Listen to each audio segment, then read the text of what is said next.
లక్ష్మణ్ రెడ్డి గారు, అలాగే ఈ మండల గ్రామ కాజా అనంతరెడ్డి, సత్యనారాయణ రెడ్డి, అశోక్ గౌడ్, లక్ష్మణ్ రెడ్డి, పేరున వారందరికీ నమస్కారం. ఇక్కడికి వచ్చిన ప్రజలకు, నా ఆడబిడ్డలకు 2-3 ముఖ్యమైన విషయాలు చెప్పాలి. చేసిరు 10 ఏళ్ళు ఒక్క ఇల్లు ఇయలే, పెన్షన్లన్నీ పెండింగ్ పెట్టిరు. కొత్త పెన్షన్లు ఎక్కియే కార్యక్రమం మన ముఖ్యమంత్రి రేవంత్ రెడ్డి గారు చేస్తారు. ఉన్నప్పుడు ఏం జరిగిందో ఒక్కసారి మనం గుర్తుకు తెచ్చుకోవాలి. ముఖ్యంగా కాంగ్రెస్ ఉన్నప్పుడు ఇందిరమ్మ ఇల్లు ఇచ్చినాం. ఆ ఇళ్ళని చూపించి కేసీఆర్ ఏమన్నాడు, అయ్యా ఇటువంటి చిన్న ఇళ్ళలో మీరు ఉంటారా, నీకు బ్రహ్మాండంగా భవంతిలాగా డబుల్ బెడ్రూమ్ కట్టిస్తామని చెప్తే ఎవరు నమ్మినా నమ్మకపోయినా మా ఆడబిడ్డలు అయితే నమ్మింది. ఎందుకంటే వాళ్ళకి జీవిత కాలంలో ఒక స్వప్నం, కోరిక, సొంత ఇంట్లో ఉండాలి అన్న కోరిక మన ఆడపిల్లలకు ఉంటుంది. కాబట్టి ఇక కేసీఆర్ అంటూడు చెప్తున్నాడు కదా పెద్ద మనిషి ఇస్తాడేమో అని చెప్పి అది వరకు 100 ఇళ్ళు ఇచ్చిన కాంగ్రెస్ పార్టీని కూడా కాదని చెప్పి కేసీఆర్కు ఓటేసారు. సరే, ఒక్కసారి వేసిర్రు, 2 సార్లు వేసిర్రు, 3 సార్లు వేసిర్రు.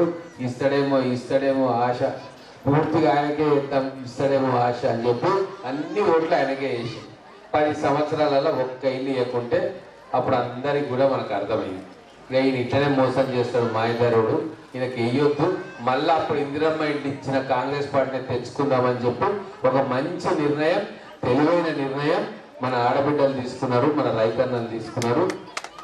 మీరు ఒక్కడే తీసుకోలేదు నిర్ణయం. ఇదే జోలి అన్నిటిలో చెప్పాడు కాబట్టి అన్ని నియోజకవర్గాల్లో మన ఆడబిడ్డలు కలిసి కూర్చొని ఒక నిర్ణయం తీసుకొని ఒక్క దెబ్బ కొడితే కేసీఆర్ గిరగిర తిరిగి కింద పడ్డాడు. అంతా మీ చలవనే. మీరు ఓట్లేసి ఎమ్మెల్యేగా నన్ను గెలిపించారు. మీ ఓటు వల్లనే నేను ఎమ్మెల్యే అయినా. 12 మంది ఎమ్మెల్యేలను మీరంతా గెలిపించారు. మీరు 12 మంది ఎమ్మెల్యేలను గెలిపించినాక మీరు నాకు ఓటేసిర్రు, నేను పోయి 12 మంది మన జిల్లా ఎమ్మెల్యేలను కలిసి రేవంత్ రెడ్డి గారికి ఓటేసి ఆయనను ముఖ్యమంత్రి చేసుకున్నాం. రేవంత్ రెడ్డి గారు ముఖ్యమంత్రి కానికే కారణం మీరు ఓటేసింది కాబట్టి ఆయన ముఖ్యమంత్రి అయ్యింది.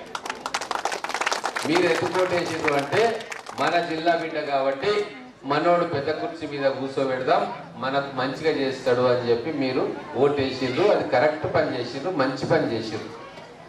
గతంలో కేసీఆర్ 10 ఏళ్ళు ముఖ్యమంత్రి ఉండే.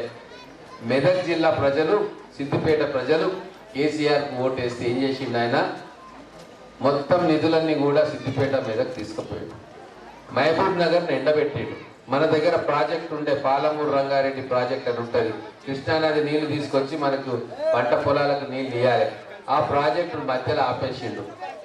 కానీ కాళేశ్వరం ప్రాజెక్ట్ అని చెప్పి 1,00,000 కోట్లతోటి కట్టి ఆయన పొలాలకు కూడా కాలువ ద్వారా నీళ్లు తీసుకుపోయిండు. బ్రహ్మాండంగా అక్కడ అభివృద్ధి చేసుకున్నాడు. ఆయన ఊరికి ఆయన చేసుకున్నాడు. మళ్ళీ ఇప్పుడు మన టైం వచ్చింది, మన బిడ్డను మనం ముఖ్యమంత్రి చేస్తున్నాము. ఖచ్చితంగా బ్రహ్మాండంగా మన గ్రామాలను, మన పట్టణాన్ని అభివృద్ధి చేసుకుంటాడు.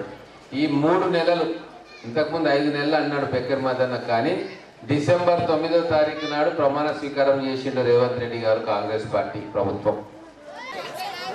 నమస్తే, నా పేరు మల్లు నరసింహారెడ్డి, మండల కాంగ్రెస్ ప్రెసిడెంట్, కోటకదర గ్రామం మాది.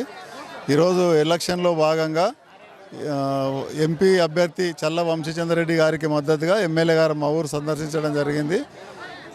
దాని కొరకు పబ్లిక్ భారీ మొత్తంలో ఈరోజు వాళ్ళంతా కూడా స్వచ్ఛందంగా వచ్చి మంచి మద్దతు తెలిపినారు. మొన్న అసెంబ్లీ ఎలక్షన్లో కూడా మాకు ఊర్లో మెజార్టీ వచ్చింది. ఇప్పుడు అంతకన్నా 1 సైడ్ అయ్యి మేము అందరం కలిసికట్టుగా ఈ ఊర్లో 1 సైడ్ ఉంటాము. మీరైతే ఏమైనా చేయగలుగుతారు.